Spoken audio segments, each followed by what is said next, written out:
I've got a surprise for you guys.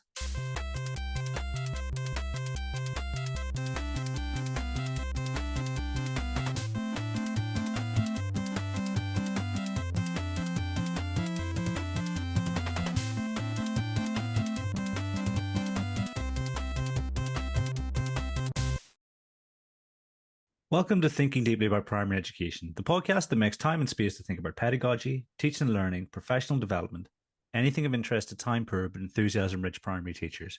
This week, I'm joined by Christopher Such. Hello again. And Lloyd Williams-Jones. Hello there. I've got a surprise for you guys. I've got some impromptu questions. Oh, yeah. Relaxed, opinion-based questions. Relaxed, opinion-based questions. My favorite sorts of questions. So I'm looking at format diversification, and I was listening to The Rest is Politics, and because someone said they mentioned mastery, but they just seem to be rolling off these questions and just going, here's a question, here's a question, here's a question. And we get loads of questions, and they just sort of went through the episode answering these questions. So I've got 3 questions that get asked quite a lot, and I'll throw them your way. So like I said, it's opinion-based, and we'll see what it's like. So a little bit different. First question comes from our Discord, and it says, question for people who work at schools where you use summative assessment tests, for example, NFER, Puma, although I'm sure others do exist. Do you report the results of these tests to pupils or parents? And if so, what form does this take? See, I'm in the great situation right now where I don't work in a school, so I can say, haha, I don't. So fairest thing to do is for me to think about the way that we used to do these things in the past. Generally, no is the answer. We don't report these things. We might talk about, we obviously use these to inform conversations about where pupils are at, parents' evening, reports, this kind of stuff.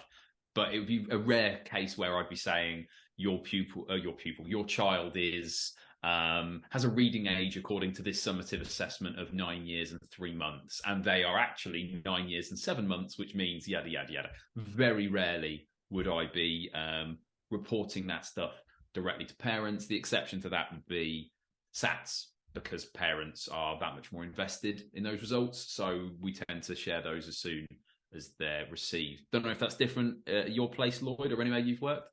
No, I think that's the same. I think you legally have to report the SATs, don't you? Do you have to give them the scaled scores? I think you have. You're not allowed not to, I think. There's a slip that gets printed out from... Yeah, from the DFE. You generate it via the... Oh, that was a whole... The DF. I've just had awful flashbacks of the DFE Hull music.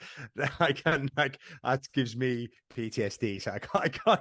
It's invoking awful memories for me of hours sitting in the office trying to get through to somebody. Anyway. But yeah, no, we're with you 100% on that, Chris. We wouldn't give out the scores of summative assessments.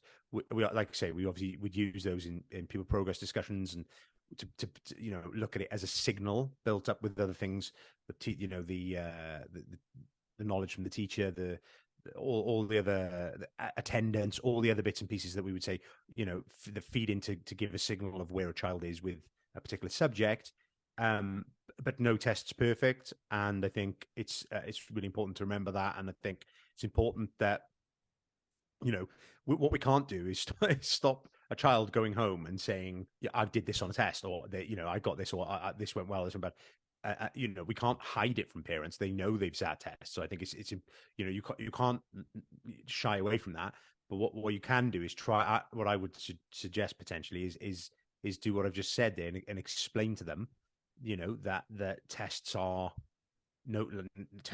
problematic by their very nature, and performance versus learning, and this whole and this whole side of things, and try and explain that maybe in layman's terms to a parent, just say it's not that they don't matter, they do matter, they feed in.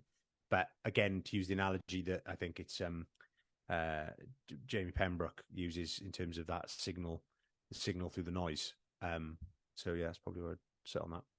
I mean, one of the things about them, in terms of validity and reliability and stuff, is the idea that sometimes there can be no stakes for pupils. And obviously, if there are no stakes, well, I'm not going to bother. Is there ever a situation where you sit down and say, look, you've scored 4 marks in this test.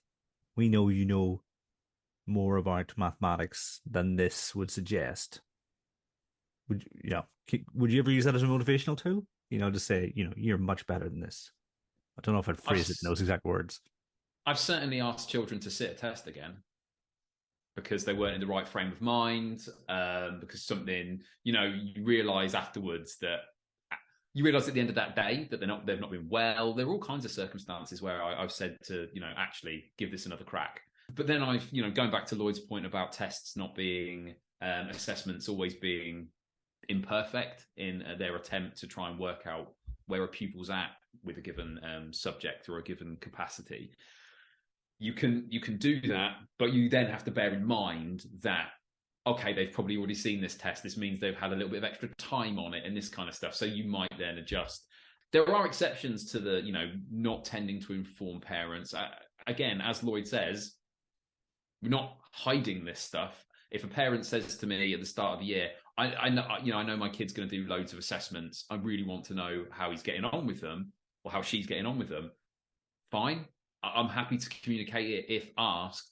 But as Lloyd says, big effort is going to be made to say, bear in mind that these are, these aren't going to give you a particularly accurate picture. It's perfectly possible for a child for it to look like, on the basis of a single test, like they've not made progress, just as it's possible for it to look like a child has made ridiculous progress. So, yeah, you have to, if you do have a parent or carer who asks that stuff, you've got to get in early and say, bear in mind that this could show incredible progress or reverse progress because, it's one data point. And there is a lot of, to use your phrase, or to use James Pembroke's and other people's phrase, there's a lot of noise in that signal. I think I'm going to play devil's advocate a little bit on that. I know you said about potentially getting in early and saying if they request it. What happens, though, when then another parent gets wind of it? Well, you told them, they had it. Can I have it? How weird does it end? Then siblings, they've been told about it. So with my leadership hat on, having a party line of, we don't do this as a school, is that maybe a way where we can prevent teachers being in a difficult position? Because, well, you said they did it. I actually experienced that at my previous school. I had a teacher give back a paper to a parent to go through because they requested it and said, I'd like to go through the mistakes. Noble, very, great parental engagement. However, opened a can of worms, because then we had, and I wasn't in the leadership of that, but I was in leadership, but I wasn't in the position where I was making decisions on that at that point. And I saw it unfold in a bit of a nasty, it got a bit ugly. So I'm not sort of I get where you're coming from. Yeah. I get where you're coming from. I would say if you have a consistent position on it as a school, obviously as a teacher, stick to it. If that position isn't clear, or if the position is, if parents ask for test results or test papers that kids have done, if as a school your position is, if they ask for it, they're entitled to it, then stick to that. So it might be one of these situations where if a parent asks, you go to a member of SLT first and say, actually, but generally it's pretty rare that, from my experience, the parents want the detail on this stuff. And if you feed it back, like if let me give you an example. If a parent then came to me and said, well, you've given that information to that parent, why haven't you given that to me? The simple response is, oh, here you go. If you ask, you can have. I'm not, as long as it isn't something that's kind of generating like large amounts or any work for the teacher, then if it doesn't kind of contradict a school policy that says otherwise, I don't see a problem with them going, no, I'm happy to feed that back. You can always caveat that with, the reason why we don't tend to feed it back is the same reason I gave to this other parent or carer, which is we don't think that as individual results, it actually is a particularly useful thing. The reason it's useful to us is it gives us views across a whole cohort. It gives us views across a whole year group, across a whole school, which is where we get a more reliable way of looking at things. So yeah, I mean, again, as I say, if there's a consistent school policy, stick to it. If there isn't, it might be worth asking SLT. But if in doubt, my view is it's not a piece of information that I'd be that worried about sharing with parents. Yeah, it could be one, depending on your demographic. I think that could be Yeah, the that is a good situation. point. I imagine in a private school, you would be like, we feed this back to everyone or no one. Shut the door on that. This is Whereas why it's why I raised it, yeah. because my current school versus my previous school demographic are very different. So Yeah, no, I get that. Yeah, I get that. That might just be me revealing the context that I've worked in. Next one's an interesting one. Anyone know where to go for high quality plans related to high quality texts? As in, if you're reading, for example, Cogheart or Once, where would you go to help with planning that? Because lots of teachers will be reading the book or and then planning the questions. But is there somewhere you can go that has all of this already mapped out for you? So they can move away from just looking at strategies to more discussion-based guided reading key stage 2. Not gonna lie, if these places exist, I've forgotten them, and the reason I've forgotten them is intentional. I want teachers reading the book. Like anything that stops you reading the book and going, this is what I think is interesting to explore here with my class. Avoid, please. There are areas where I don't mind, where I kind of am quite open to other forms of like to people adapting planning. Of all those areas, I think reading is the one where I'm most reluctant to see that as valuable, because half of the planning is reading the book in the first place, and anything that stops you doing that is probably not for the best. So there might be websites out there, possibly. I just have perhaps intentionally forgotten them. Yeah, I got nothing. Sorry. I do have a question for Chris though. On that idea of, okay, so we said books. Obviously, we use our reading approach comes from a book called The Art and Science of Primary Reading, which Terrible book. I don't know if you're familiar with it. However, we use the approach. Obviously, one of the difficult challenges the schools face is the costs of photocopying and the costs of having sets of books. Yeah. Now, one of the trivial things that we find a bit difficult when we do have the books, at least you're saying today, about is ruler tracking. Sometimes books are really hard for children to ruler track when they're in books. I'm just throwing some random stuff at you, Chris. See what your response is. We're looking today, and we were thinking about having that. Is it worth the layout of nailing down, putting some money out, and it's expensive, isn't it, for books? But then it's also really expensive to be printing and time consuming as well for that. What's your thoughts on that? So when it comes to the actual kind of novels that you use in the class sets, yeah, they're expensive. Compared to a lot of stuff, they're not that expensive. Number of schools I've spoken to have said, oh, we haven't got money for books, and then you realize they've got 30 iPads. Right? Well, 30 iPads are pretty expensive. You could have bought books for every key stage quite comfortably. But first port of call, if in doubt, paperback rather than hardback, because you can open the front out, you can fold them across. Secondly, I know we tend to have the 30 centimeter rulers, but the half kind of 15 centimeter rulers are quite useful for that stuff. Or if in doubt, just go in, you know what? There doesn't need to be a ruler. It's the idea of tracking, finger down the middle of the page. So it's the idea of the person who is impaired reading, the person who's not reading, or in class reading when a teacher's reading and you want pupils to be following under the circumstances you want that to happen. It can be a finger down the middle of the page. It can be a finger following. It doesn't have to be a ruler. It's just one way of going about things. So if you find that actually we're using a hardback book, don't want to fold it open, it isn't quite working in this way, finger down the middle of the page works just as well. Or the 15 centimeter rulers, because then you don't end up with that big bit of ruler sticking out the other side. Yeah, in those practical terms, I would say in terms of the financing of buying books, there are ways around that. I mean, it's more challenging if you're a one-form entry school, I think. But if, say, you are a two-form entry school, it can be possible to buy, say, 15 copies of a book and then stagger when reading is done. That can be a useful thing where if you've got one teaching assistant supporting a year group, who can then be in one class or the other class for when you're doing reading, for where you need extra support. So that can be useful for that as well. But you can end up with, we just need 15 sets of this book, and that's a half term of that class novel. When it comes to nonfiction, that's more tricky. But I do think that you can, if you invest a bit of time, you can generate texts yourself. You can copy bits and pieces from online encyclopedias and change enough of that stuff to avoid copyright issues. You can find stuff that's freely available and then say, you know what, this is a part of one chapter. This is short enough that we're allowed to photocopy, etc. And then make a booklet.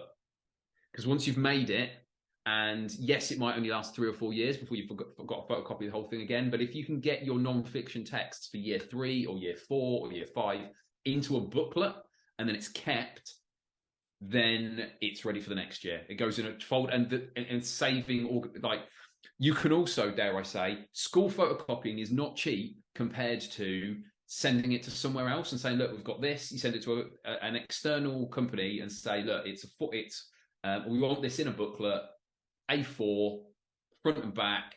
It's only black and white. I want you to do this whole thing. Often much cheaper than doing it yourself in a school. So there are ways around it. There are ways of saving money. I'd say the key thing is your non-fiction stuff. Over the space of 2 or 3 years, get a collection together for year 3, for year 4, for year 5, ideally in some way tied into your curriculum. Get it into a booklet, get it photocopied, then have a set of them. It can then last a few years rather than you photocopy a sheet, it goes in the bin. So that'd be my advice. Pure gold. If we take nothing else from this conversation, it's the non-fiction booklet printout is pure gold. I think the only point for clarification is that the paperback over hardback rule only applies to other people's books. If you're buying any of my books that are available in hardback, do buy the hardback, because I might get more than £1. £917 a copy hardback from Amazon. Pushing 98 for tackling misconceptions for some reason. I found out actually there's a good, at least I think it was somewhere between, I can't remember the number, but it wasn't none. Somebody out there has bought a hardback copy of my book. It wasn't just the 2 that I've been sent. So it's yeah, exciting stuff. Nice. I didn't even realize yours was on hardback.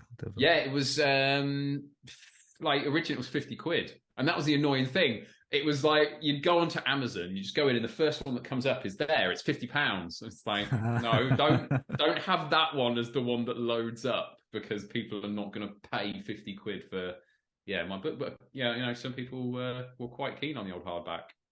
Nice. Sits proud down my shelf. Mine was in your toilet the last time I checked, Lloyd. Don't know what that says. You don't even mean the room. You it's mean gone. The actual... It's gone now. All the pages have been used. Jesus, Lloyd. So one final one. I'm taking over year 6, leading year 6. Are there any potential sticking points that I should be aware of before I get started? Yes. Quarreling children. People may think that in year 6, they're past that phase. You will be dealing with that from the minute they come in to the minute they leave. And particularly, it starts to ramp up on social media. This is where they start to really get their teeth into. And as much as we should be always pushing the messages of they shouldn't have TikTok accounts, they shouldn't have WhatsApp, they shouldn't have, under the guidance, they do. And it's now impossible to police. They do have these things. I think having really, really strong messaging right from the word go around social media, and particularly social platforms and groups where they message each other and things, is really important, because there is not a year 6 in the land where there hasn't been an incident between these things. And I think it really does. And I'm not saying it happens in year 5 as well, but I don't know. From my experience, it particularly ramps up in year 6.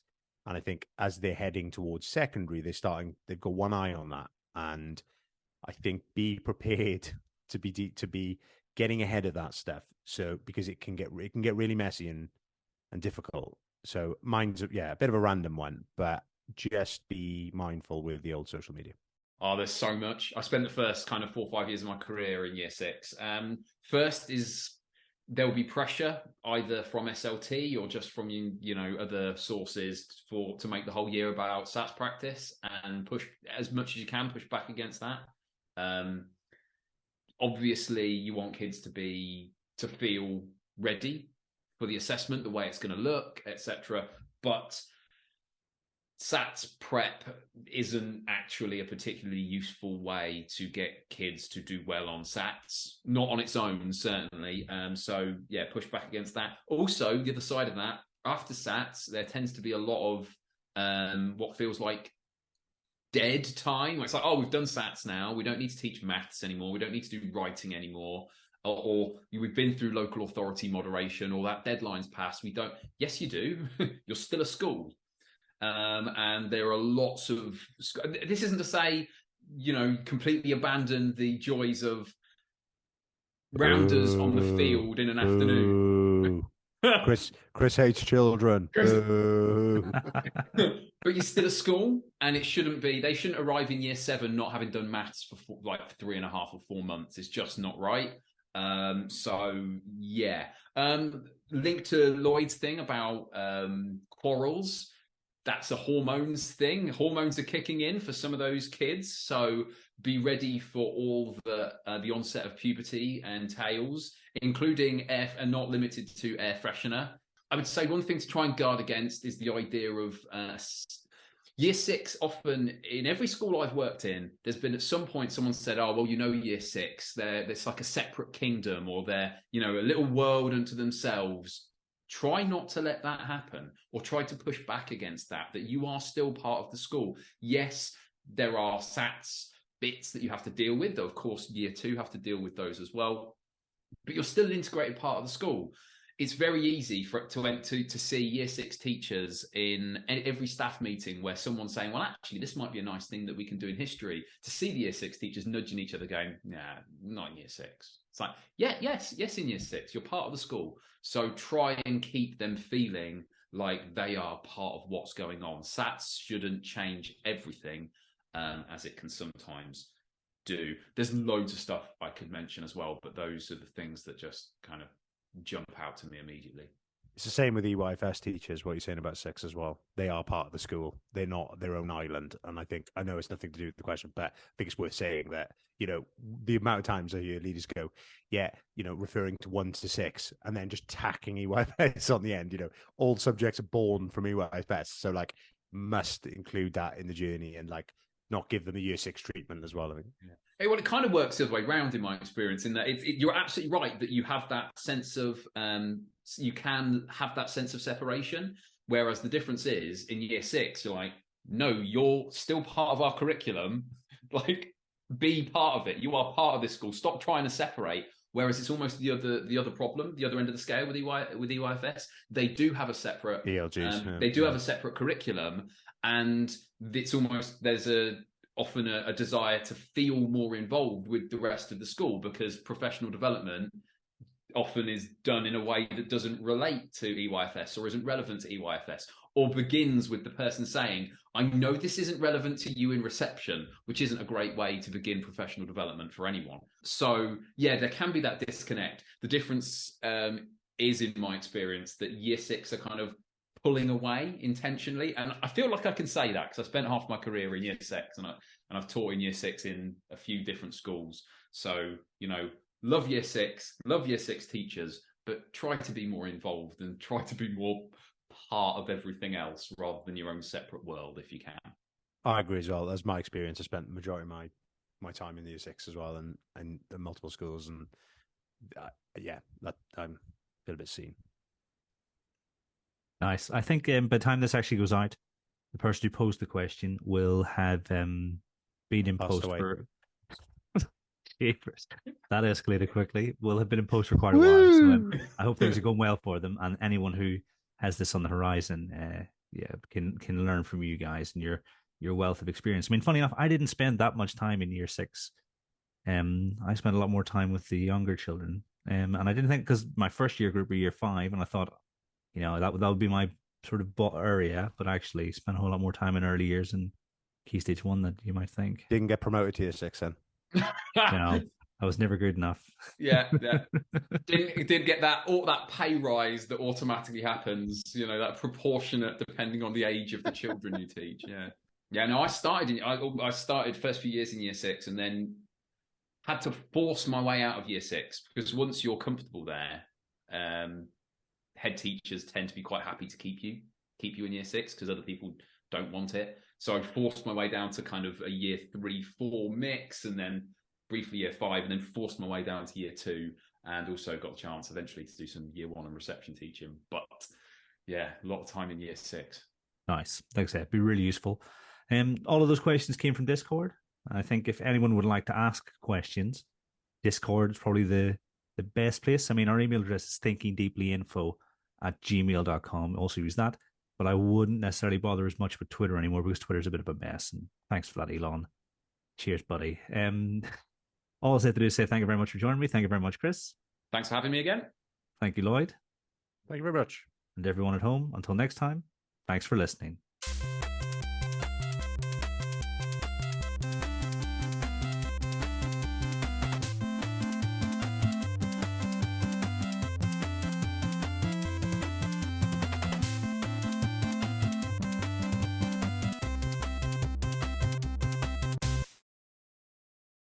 But I listened to the other day, and it was all, this is quite good because it's just going pom, pom, pom, pom, pom. I liked it. Questions I liked it.